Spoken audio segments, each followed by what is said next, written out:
आज आपको बताएँगे एक 50 साल पहले की हुई घटना, जो सच्ची कहानी पर आधारित है। अगर आप इस चैनल पे नए हैं, तो चैनल को सब्सक्राइब ज़रूर करिए और कहानियों के लिए बेल आइकन को ज़रूर प्रेस करिए। 50 साल पहले की बात है, सुरेश और रमेश की दोस्ती की कहानी और दोनों दोस्तों के जीवन में धीरे-धीरे ये परिवर्तन आया, जिससे सुरेश मर गए। बहुत दिन पहले की बात है। सुरेश और रमेश एक अच्छे दोस्त थे। उन लोग कॉलेज में पढ़ते थे, एक साथ समय बिताते थे। एक दिन सुरेश रमेश को दुखी होकर बोला, हम दोनों इस कॉलेज में पढ़ रहे हैं। पढ़ाई खत्म होने के बाद हम अपने घर और तुम तुम्हारे घर चले जाओगे। फिर हम लोगों का रास्ता अलग होगा, हम लोगों का कांटेक्ट नहीं रहेगा। लेकिन रमेश ने सुरेश को जवाब दिया, ऐसा नहीं है दोस्त, पढ़ाई खत्म होने के बाद भी हम लोग कांटेक्ट में रहेंगे और एक दूसरे को समय निकाल कर फ़ोन ज़रूर करेंगे। समय बीतता गया। दोनों एक अमीर परिवार से था, तो दोनों बिजनेस में लगा था। लेकिन समय निकाल कर दोनों ज़रूर बात किया करते थे। धीरे धीरे 2 साल बीत गया। एक दिन सुरेश रमेश को फ़ोन किया और बताया, सुरेश, मैं शादी कर रहा हूँ, मेरा शादी फिक्स हो गया है, तुम्हें आना होगा। रमेश ने हाँ कर दिया। रमेश पहुंच गया शादी में। शादी हो रहा था। शादी होने के बाद कुछ दिन बीतने के बाद रमेश ने भी शादी कर लिया। रमेश की एक लड़की हुई और सुरेश का एक लड़का हुआ। धीरे धीरे समय के अनुसार 20 साल हो गया। उसके बाद सुरेश ने रमेश को फ़ोन किया और बताया, तुम्हारे लड़की को हम अपने घर का बहू बनाना चाहते हैं।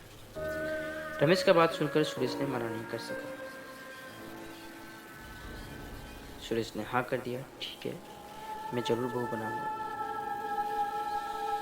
जब सुरेश ये बात कर रहा था, तो सुरेश के बेटा निशांत ने यह बात सुन लिया। तब भी निशांत कुछ नहीं बोला। लेकिन जब सुरेश उसके बेटे निशांत को ये कहा कि मैं तुम्हारे लिए एक लड़की देखा हूँ जिससे तुम्हें शादी करना होगा, तो निशांत ने मना कर दिया। निशांत एक लड़की से प्यार करता था,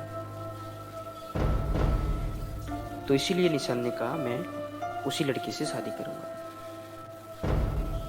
जब निशांत को लड़की के बारे में पूछा गया, तो सुरेश को यह मिला कि लड़की बहुत गरीब है और उसके पिताजी ट्रक ड्राइवर है। इसी कारण सुरेश ने निशांत को कहा कि हम ये शादी नहीं होने देंगे।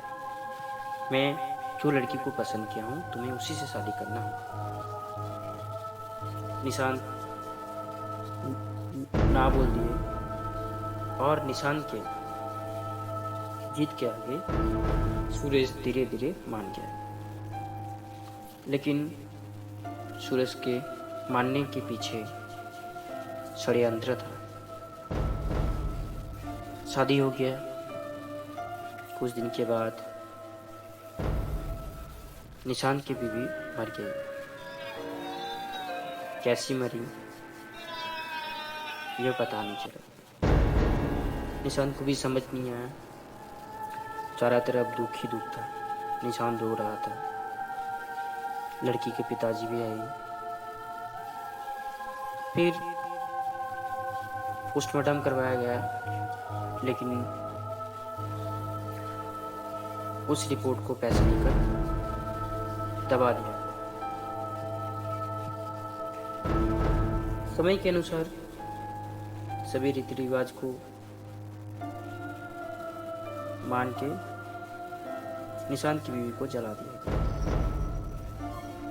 समय बीतता गया। एक दिन सुरेश अपने कमरे में सोया हुआ था। रात करीब 11 बजे सुरेश को कुछ आवाज़ सुनाई दिया। उसे सुनने के बाद सुरेश बाहर निकला, साथ में उसकी पत्नी भी थी। चारों तरफ दिखा, उसे कुछ नहीं मिला। उसके बाद ऊपर में जाके देखा, वहाँ पे सन्नाटा था, वहाँ पर भी कुछ नहीं मिला। अचानक एक बिल्ली उसके सामने से आके चली गई। वो डर गई। फिर दोनों वापस अपने रूम में गए और सो गए। दूसरे दिन सुरेश सो रहा था, अचानक देखा कि उसके गले को कोई दबा रहा है। इसी कारण सुरेश बहुत चिल्ला रहा था, बचाओ बचाओ। कुछ देर के बाद देखा कि सुरेश सपना दिख रहा है। फिर उसका पत्नी ने उससे पूछा कि क्या बात है। सुरेश उसके पत्नी को भी नहीं बताया, लेकिन सुरेश को ये समझ में आ रहा था कि उसके साथ ये क्यों हो रहा है। धीरे धीरे ये सब बढ़ता गया और एक दिन सुरेश ने देखा कि दरवाजे के पीछे कोई सफेद साड़ी पहन के खड़ा है। सुरेश धीरे धीरे उसकी ओर बढ़ा और देखा कि निशांत की बीवी वहाँ पे खड़ी हुई है। यह देख के वो घबरा के वो दौड़ने लगी, चिल्लाने लगी, मुझे बचाओ। और धीरे धीरे जब वो दौड़ रहा था तो वो दरवाजे में टकरा गई, जिसके कारण वो गिर गई। गिरने के बाद सब उसे अपने रूम में ले गया। ले जाने के बाद डॉक्टर को बुलाया गया। डॉक्टर ने ये बताया कि सुरेश का कमर का हड्डी टूट चुका है, वो कहीं और नहीं जा सकता। फिर सुरेश का डर भी बढ़ने लगा, क्योंकि सुरेश ने ही निशांत की बीवी को जहर दे के मारा था। वो समझ चुका था कि निशांत की बीवी वापस आ चुका है और वो उसे कभी भी मार देगी। सुरेश का तबीयत खराब ही हो रहा था। एक दिन सुरेश ऐसा ही सोया हुआ है और देखा दरवाजा अचानक खुल गया और कोई अंदर आया। अंदर आने के बाद उसका गला सच में दबाया जा रहा था, लेकिन उसका पत्नी आ जाने के कारण उस दिन वो बच गया। फिर धीरे धीरे तबीयत खराब होने के कारण एम्बुलेंस बुलाया गया। एम्बुलेंस से उसे हॉस्पिटल ले जाया गया।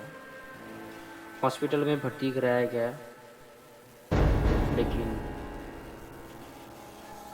उसका कोई फल नहीं निकला और वो कोमा में चला गया। उसके बाद से वह घर सभी ने छोड़ दिया। आज वह घर वीरान है, वहाँ पे कोई नहीं रहता। लेकिन बहुत सारे लोग कहते हैं उस घर में आज भी निशांत की बीवी, जो कि मर गई है, छत में खड़ी रहती है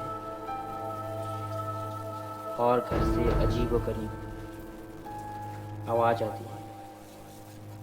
उस घर के सामने कोई नहीं जाता और जो जाते हैं वह बहुत मुश्किल से ही वापस आते हैं।